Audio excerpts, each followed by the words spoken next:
नमस्कार, आप देख रहे हैं सी न्यूज भारत। मैं हूं आपके साथ प्रिया श्रीवास्तव। वक्त हो गया खास खबर का। महाराष्ट्र के छत्रपति संभाजी नगर जिले के कन्नड़ सोयगांव विधानसभा क्षेत्र में निर्दलीय उम्मीदवार मनोज पवार की प्रेस कॉन्फ्रेंस में एक अहम घोषणा हुई। स्वाभिमान किसान संघ ने सार्वजनिक रूप से मनोज पवार का समर्थन कर दिया है, जिससे उनके चुनावी अभियान को नई दिशा और ताकत मिली है। प्रेस कॉन्फ्रेंस के दौरान मनोज पवार ने कहा कि वो किसानों के अधिकारों के लिए संघर्ष करेंगे।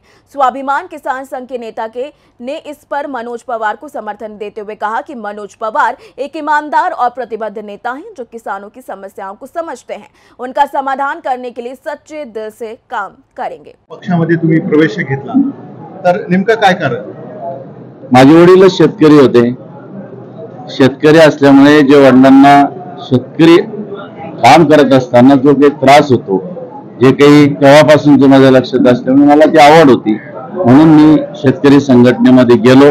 आणि विशेष म्हणजे त्यांची जी तळमळ आहे शेतकऱ्यांविषयीच्या, त्यांच्या उत्पन्नात वाढ होणे, त्यांच्या राहणीमानात वाढ होणे, त्यांच्या मुलाबाळांना चांगल्या प्रकारचे शिक्षण मिळणे, या संदर्भातला जो काही त्यांचा लढा आहे तो लढा मला आवडला, म्हणून मी त्या पक्षात। शेतकरी संघटनेच्या या ध्येय धोरणाशी तुम्ही सहमत आहे? हो, सहमत आहे। निवडून आल्यानंतर तुम्ही शेतकऱ्यांसाठी काय तुमच्या उपाययोजना किंवा काय काम करणार आहे? असं अपक्ष असताना माझा तोच अजेंडा होता की ह्या तालुक्यामधल्या सर्व शेतकऱ्यांचा उत्पादन झालेल्या मालाला एका ठिकाणी संग्रहित करणे आणि वातानुकूलित कोल्ड स्टोरेजमध्ये त्यामध्ये तो स्टॉक करणे, त्याच्यात क्लिनिंग करणे, छाटणी करणे आणि जिल्हा स्तरावर किंवा मेट्रो सिटीमध्ये या शेतकऱ्यांचा स्वतःचा माल असणे आणि शेतकऱ्यांनी स्वतः उत्पादन केलेला स्वतःचा माल स्वतः विकणे, याच्यासाठी त्याच्यातून त्यांचं उत्पादन वाढेल, उत्पादन केलेल्या मालाला त्यांचा चांगला भाव मिळेल आणि निश्चित तो तंदुरुस्त होईल आणि तो शेतकरी सुधारेल। हा तुमचा पक्ष प्रवेश आहे की पक्षाचा पाठिंबा आहे तुम्हाला? पक्ष प्रवेश आहे आणि पक्ष प्रवेश केल्यानंतर मी अपक्ष असल्या कारणामुळे त्यांना त्यांची जी परिवर्तन महाशक्ती आहे ती परिवर्तन महाशक्तीचा मला त्यांना पुरस्कृत म्हणून पाठिंबा जाहीर केला, पण मी पक्षात त्यांच्या प्रवेश केलेला आहे, अधिकृत प्रवेश केला आहे। काय सांगाल तुम्ही, तुमच्या पक्षाची कन्नड तालुक्यामध्ये किती ताकद आहे? तुम्ही बघितलं की गेल्या 4 ते 5 वर्षापासून कन्नड तालुक्यामध्ये स्वाभिमानी शेतकरी संघटना शेतकऱ्यांचेच प्रश्न घेऊन या ठिकाणी कायम लढत राहिलेली आहे। हा तालुका कृषी प्रधान तालुका आहे आणि या तालुक्यामध्ये 80 ते 85% लोक ही शेतीवर निर्भर आहे आणि शेती करतात, पण त्यांचे दुःख जाणून घेण्याची या प्रस्थापित पुढाऱ्यांना कुठेही काळजी राहिलेली नाही। आपण बघितले की 2 कारखाने या तालुक्यामध्ये उभे असताना सुद्धा ते ढगबैस गेले। एक कारखाना विकला गेला आणि दुसऱ्या कारखान्याची सुद्धा जमीन राहिली साधी जमीन सुद्धा या ठिकाणी विकल्या गेलेली आहे।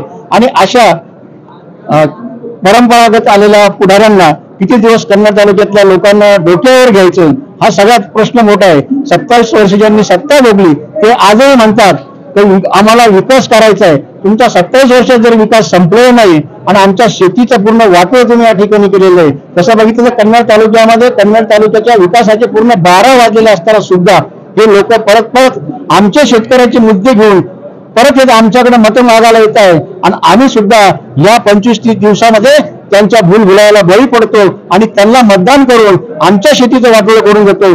पण परिवर्तनाची लढाई लढण्यासाठी, शेतकऱ्यांची लढाई लढण्यासाठी शेतकरी संघटनेने हमेशा या ठिकाणी संघर्षच केलेला आहे आणि हा सुद्धा एक आंदोलनाचा भाग म्हणून आम्ही मनोज पवार यांना या ठिकाणी पक्षात प्रवेश देऊन या ठिकाणी स्वाभिमानी शेतकरी संघटनेचा आमदार या ठिकाणी व्हावा आणि एकदा या कन्नड तालुक्यामध्ये शेतकरी संघटनेचा आमदार झाला तर तुम्ही परिवर्तन काय असतं हे खऱ्या अर्थाने आम्ही या ठिकाणी सिद्ध करून देऊ, दाखवून देऊ, एवढी आम्हाला या ठिकाणी ग्वाही तुम्हाला या ठिकाणी आम्ही ग्वाही देतो आणि खंबीरपणे त्यांच्या पाठीमागे उभे राहून त्यांना निवडून आणण्यासाठी स्वाभिमानी शेतकरी संघटना रात्रंदिवस या ठिकाणी कष्ट करणार आहे आणि सगळे कार्यकर्ते शक्तीनिशी या ठिकाणी कामाला लागणार आहे।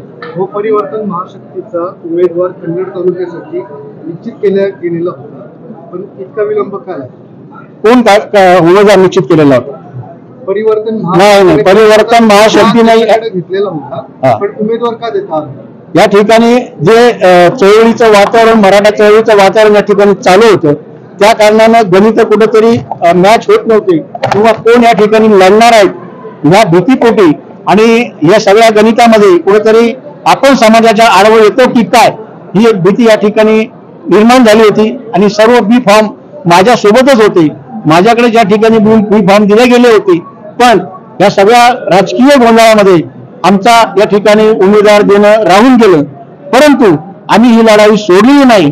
जरी आमचा माणूस उभा राहिला नाही तर आमच्या विचाराचा माणूस मनोज भाऊ पवार या ठिकाणी आम्हाला सापडलाय, गवसलाय आणि आम्ही ज्यांचा शोध घेत होतो तो परिपूर्ण हिरा या कन्नड तालुक्याला स्वाभिमानी शेतकरी संघटनेच्या माध्यमातून आम्ही या ठिकाणी दिला आहे आणि तो निवडून सुद्धा आम्ही या ठिकाणी आणणार आहे.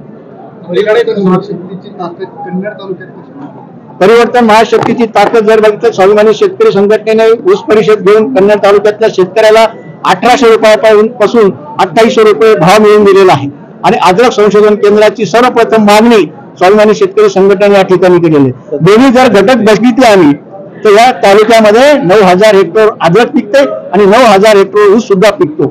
हे दोन्ही जर उत्पादनाचा आम्ही जर बेरीज केली तर 2100 कोटी रुपयाचा टर्नओव्हर या दोन पिकामध्ये कन्नड तालुक्याला शेतकऱ्याला मिळत असतात. आणि ही मुख्य पिकं आमच्या हातून चाललेली होती असताना हा संघर्ष स्वाभिमानी शेतकरी संघटनेने या ठिकाणी उभा केलेला आहे. गावागावात त्या संदर्भात अद्रक परिषदेच्या निमित्तानं बैठका सुद्धा झालेल्या आहेत आणि बराचसा सर्वसामान्य शेतकरी जो बांधाच्या आत असतो तो सर्वसामान्य शेतकरी या शेतकरी संघटनेशी जोडला गेलेला आहे आणि त्यांची मताची ताकद येणाऱ्या 20 तारखेला आपल्याला दिसूनच येईल. याचा अर्थ तुम्ही समजू शकता का स्वाभिमानी शेतकरी संघटनेची ताकद या तालुक्यात किती आहे. आपली लढाई कोणासोबत? आपली लढाई प्रस्थापितांच्या समोर आहे. तसं जर बघितलं तर घराणेशाहीचे 2 माणसं या ठिकाणी उभे आहेत आणि प्रस्थापित जर बघितलं तर विकास आघाडीचे उमेदवार या ठिकाणी उभे आहेत. या लोकांनी सत्ता भोगलेली आहे म्हणून आमची लढाई ही प्रस्थापितांच्या आणि सत्तेच्या बाजूने राहिलेल्या लोकांच्या विरोधात आहे. म्हणून आता आमची लढाई ही खऱ्या अर्थाने कष्टकरी आणि शेतकऱ्यांची ही लढाई झालेली आहे. या ठिकाणी आम्ही खंबीरपणे तालुक्यामध्ये हे सगळे प्रश्न या ठिकाणी मांडणार आहेत. कोणी सांगतं सीतेचा वनवास झाला पण राम कुठे आहे? रामाचा सीतेचा काही संबंध राहिलेला नाही, तरी कोणी काही संघर्ष करणं म्हणतं, कोणी काही म्हणतं. आता ह्या प्रश्नाशी आम्हाला काही घेणं देणं नाही. आम्हाला आमच्या शेतकऱ्यांच्या मूळ प्रश्नावर ही लढाई लढायची आहे आणि कन्नड तालुक्यातले शेतकरी हे शेतीनिष्ठ आहे आणि शेतीवर प्रेम करणार आहे हे आमच्या आंदोलनाच्या माध्यमातून आम्हाला या ठिकाणी जाणवलं नाही. म्हणून शेतकऱ्याची आणि शेतकरी संघटनेची भूमिका घेऊन आम्ही कन्नड तालुक्यामध्ये लढणार आहोत. काय वाटतं, आज आनंदी वाटतंय. एवढी मोठी ताकद माझ्या मागे उभी राहिलेली शेतकरी संघटना म्हणजे काय जोक थोडी काही मोठी ताकद माझ्या मागे राहिलेली आहे. मी पहिलेच सांगितलं तुम्हाला की आदरणीय बच्चू कडू साहेबांची पण या ठिकाणी भरपूर मोठी संघटना आहे. ती संघटना माझ्या पाठीशी उभी राहिलेली आहे. संभाजीराजे साहेबांची या ठिकाणी मोठी संघटना आहे, तीही आमच्या पाठीशी राहिलेली आहे. 3 संघटना माझ्या मागे एक ॲट अ टाइम उभे राहिल्यामुळे 100% माझा विजय हा कुणी रोखू शकत नाही. काय आव्हान करणार मतदारांना? काय आव्हान? सर्वजणांनी मला येत्या 20 तारखेला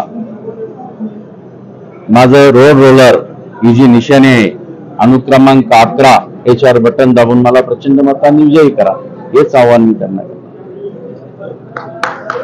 छत्रपति संभाजीनगर से सी न्यूज संवाददाता शिवाजी नवले की रिपोर्ट।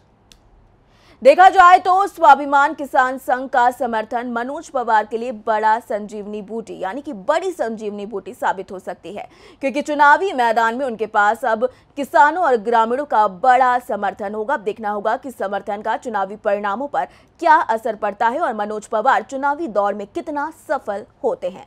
फिलहाल इस खास रिपोर्ट में इतना ही। देश दुनिया की बाकी और खबरों के लिए आप बने रहिए सी न्यूज भारत के साथ।